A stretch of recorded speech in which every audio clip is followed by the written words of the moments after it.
دخلت بيتها لقت مجرم رافع مسدس في وشها وبيقول لها انه هارب من العدالة وعايز اكل وفلوس ومفتاح عربيتها علشان يهرب، وكمان طلب انه يربطها بالحبل علشان يمشي من غير ما تفضحه. فوافقت وهي ما عندهاش اختيار تاني، لكنه ما اكتفاش بس بربطها، ده فضل يخنق فيها لحد ما فقدت الوعي، وبعدين فوقها ورجع خنقها مرة تانية ولكن بقوة أكبر. وأثناء ما كان بيعمل ده كان حاسس بنشوة جنسية كبيرة، ولما سألوه المحققين عملت ده ليه؟ قال إن هو بيحس بلذة لما بيخنق ضحاياه. حكاية النهاردة عن دينيس رايدر، أحد أشهر القتلة المتسلسلين في التاريخ، لدرجة إنه بيتدرس في الطب الشرعي. ارتكب جرائم قتل كتير جدا، ودايما كان بيسيب توقيعه للشرطة، والشرطة فضلت سنين تدور عليه حتى بعد ما توقف عن ارتكاب جرائم القتل. أنا خلود عبد الرزاق، وده شيء من الخوف.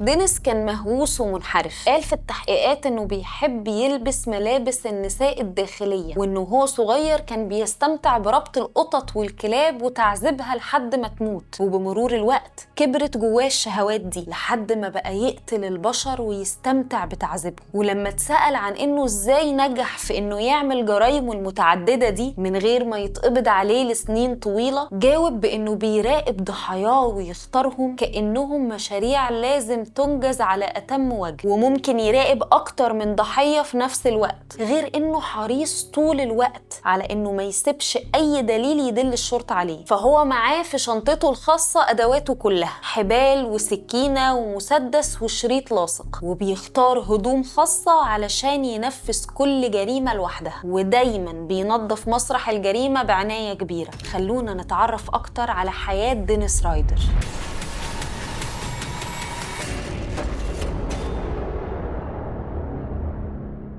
اتولد سنة 1945. كان الابن الأكبر بين 4 إخوات. أبوه ويليام رايدر جندي في البحرية الأمريكية، وأمه ربة منزل اسمها دورثي ماي كوك. عاشت العيلة في ولاية كانساس في مدينة واتشيتا، واتعمد دينيس في كنيستها اللوثرية وتعلم في مدارسها، ولكنه ما كملش دراسته الثانوية. كان عنده صعوبة في الكتابة والقراية، والتحق بالقوات الجوية سنة 66، واتنقل بين أكتر من بلد زي اليونان وكوريا واليابان وتركيا. وبعد 4 سنين رجع لبلده واتنقل علشان يعيش في بارك سيتي اللي بتبعد 7 أميال عن شمال واتشيتا. هناك اشتغل في أكتر من شغلانة بسيطة، وبعدين اتجوز من بنت من منطقته سنة 1971 اسمها بولا. خلف منها ولد سماه براين وبنت اسمها كيري. وبعد رجوعه كمل دراسته الثانوية وأخد شهادة في الإلكترونيات، وتخرج من الجامعة بشهادة مقبول سنة 1979، واشتغل بعدها في شركة أمنية علشان يركب أجهزة الإنذار. فتعلم إزاي يفك الأجهزة دي، وكان حريص على بناء علاقات اجتماعية قوية. فبقى عضو في الكنيسة المحلية ومسؤول عن نادي الكشافة في المدينة. أول جريمة لدينيس كانت أثناء سواقته للعربية علشان يوصل مراته لشغلها في مستشفى المدينة. شاف جولي أوتيرو اللي عندها 34 سنة وبنتها جوزيفين اللي عندها 11 سنة. عجبه شعر جولي الأسود وجمالها، وبدأ يخطط ويرتب لجريمته كويس. وفي صبح 15 يناير سنة 1974 اقتحم بيت عيلة آل أوتيرو.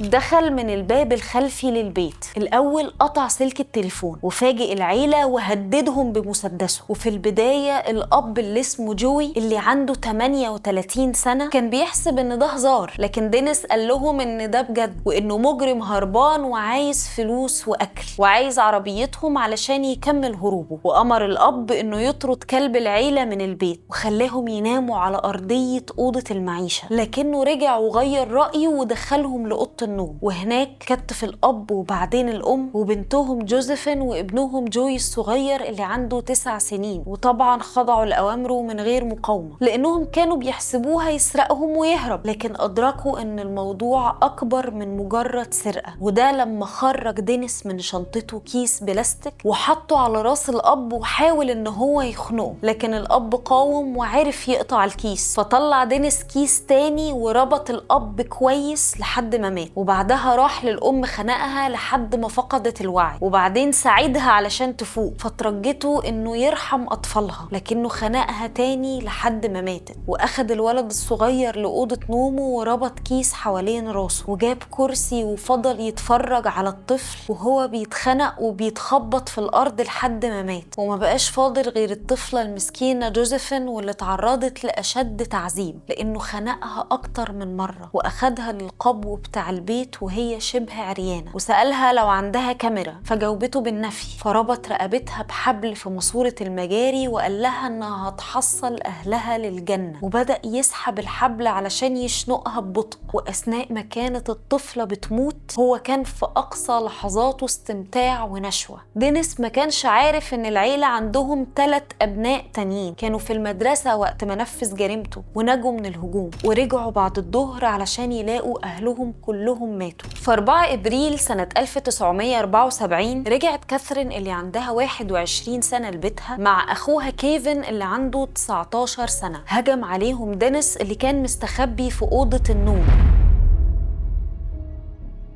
طلع مسدس في وشهم وكالعادة قال لهم إنه سجين هربان من كاليفورنيا وفي طريقه لنيويورك وعايز فلوس وأكل وعربية، وقال إنه مش عايز يأذيهم ولكن من باب الاحتياط هيربطهم. فربط كاثرين بالحبل في أوضة النوم وأخد كيفن لأوضة تانية. دينيس ما كانش جايب عدته كاملة علشان كده اضطر يربط كيفن باللي موجود في البيت، وعرف كيفن يفك نفسه وهاجم دينيس وكان هياخد المسدس منه، ودارت بينهم معركة كبيرة لحد ما دينيس قدر يضرب النار على كيفن مرتين، واحدة منهم صابته في راسه. ولما المجرم افتكر انه قتله راح لكاثرين، لكن كيفن فاق وطلع للشارع يصرخ ويطلب المساعدة، وده خلى دينيس يطعن كاثرين بالسكينة في بطنها وأماكن تانية في جسمها وهرب. وجت عربية الإسعاف ونقلت كيفن وأخته للمستشفى، لكن أخته للأسف ماتت رغم محاولة الأطباء لإنقاذها. أما كيفن فنجا بس بعد ما ساب الهجوم أثار على وشه.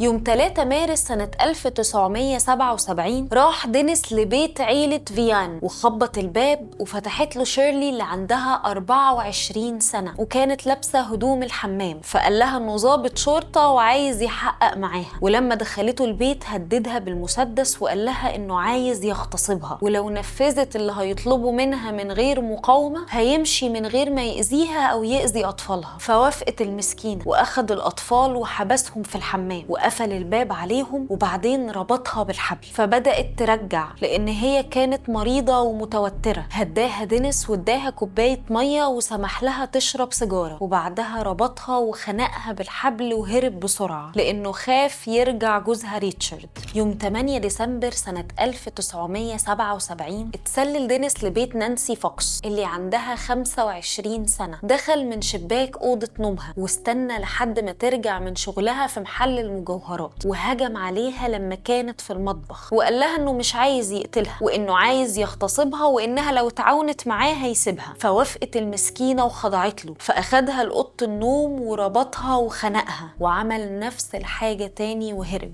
الجديد في جريمته المرة دي إن هو اللي اتصل بالشرطة من أقرب كابينة تليفون وقال لهم على الجريمة، فالشرطة جت للبيت ولقت الجثة مرمية على السرير. وفي 8 إبريل سنة 1979 اتسلل دينيس لبيت أنا ويليامز اللي عندها 63 سنة، ودي أرملة عايشة لوحدها، لكن لحسن حظها ما رجعتش البيت اليوم ده. فقرر دينيس إنه يسرق حاجات من عندها من البيت وينسحب، لكنه بعت لها رسالة تهديد معاها شوية حاجات من اللي سرقها، وده خلاها مرعوبة وهربت لبره المدينة.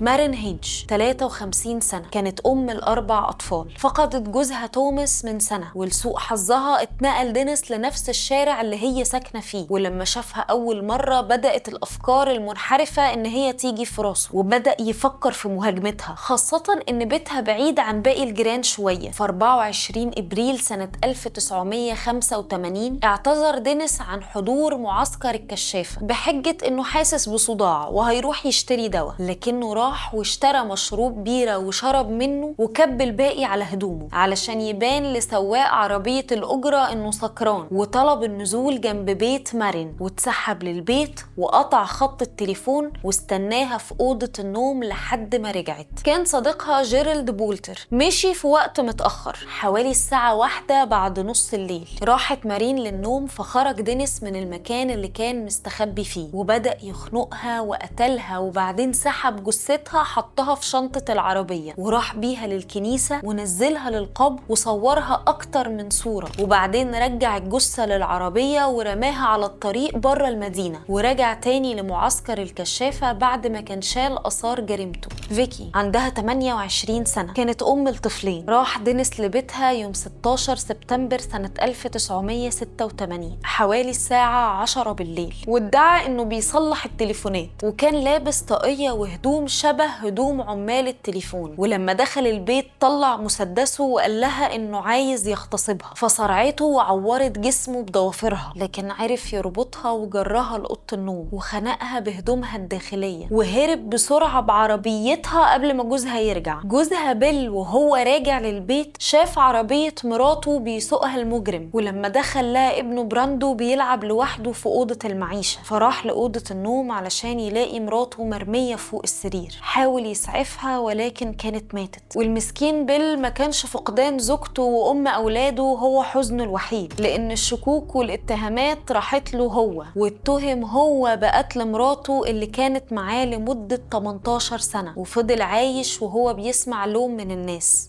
سنة 1991 رصد دينيس ست اسمها دولوريس ديفيس عندها 62 سنة، كانت عايشة لوحدها في البيت. بيتها كان بيبعد عن المدينة حوالي ميل ونص، وكعادته استأذن من مخيم الكشافة وراح لبيتها بالليل واستناها علشان تنام، لكنها كانت بتقرأ كتاب فوق سريرها ومنورة نور الأوضة، واليوم ده كان برد جدا علشان كده دينيس مقدرش يستنى، كسر إزاز الباب بحجر وخرجت الست علشان تلاقي دينيس قدامها، وطبعا كرر نفس كلامه، وبعدين خنقها وسحب جثتها لعربيتها وحطها في صندوق العربية وخفاها تحت جسر في المدينة ورجع تاني للمخيم. تاني يوم رجع دينيس للجسر واخد الجثة، لكنه لقى شرطي وسأله أكتر من سؤال ولكنه هرب منه، وبعد ما هرب من الشرطي خرج دينيس الجثة واخد أكتر من صورة معاها وبعدين دفنها ورجع للبيت. طول الفترة اللي كان دينيس بيعمل فيها جرايمه كان حريص انه يبعت رسائل للشرطة وللصحافة علشان يقول لهم فيها تفاصيل جرايمه، وكان بيوقع على رسائله بحروف BTK وهي اختصار ل3 كلمات: bind يعني اربط، torture يعني عذب، وkill يعني اقتل.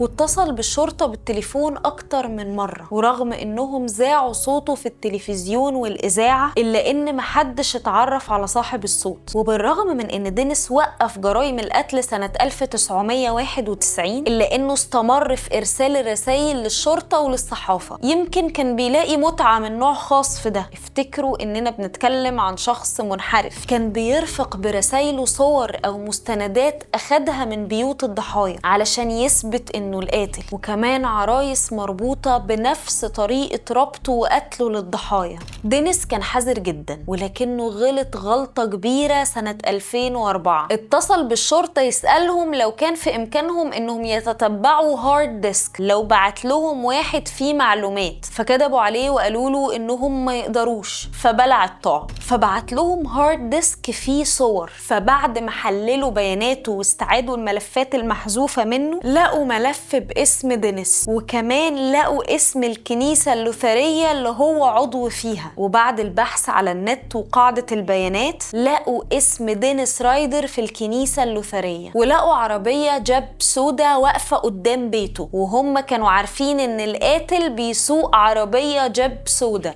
الشرطة بقى عندها الأدلة الكافية، لكنهم كانوا عايزين أدلة مؤكدة لا تقبل الطعن. في المحكمة كانوا عايزين عينة من الحمض النووي لدينيس علشان يقارنوها مع العينات المأخوذة من أجساد الضحايا، وطبعا عينات من السائل المنوي الخاص بيه عشان نسيجه الجلدي المستخرج من تحت ضوافر بعض ضحاياه اللي صرعوه قبل ما يقتلهم. لقت الشرطة فرصة كويسة في الحصول على العينة عن طريق كيري بنت دينيس اللي كانت عملت فحص أنسجة في الجامعة علشان تدرس، وبالحصول على العينة دي ومقارنة النتائج اتأكد الشرطة بأن القاتل هو قريب كيري أو في الأغلب أبوها، وبكده ثبتت التهمة عليه وتم القبض عليه جنب بيته في مدينة بارك سيتي. ويوم 5 فبراير سنة 2005 وبعد التحقيقات معاه ومواجهته بالأدلة الدامغة اعترف بكل جرايمه بالتفصيل، وتم إعادة فحص الحمض النووي ومقارنته باللي لقوه في مسارح الجرائم. ده أكد بما لا يقبل الشك إن هو المجرم.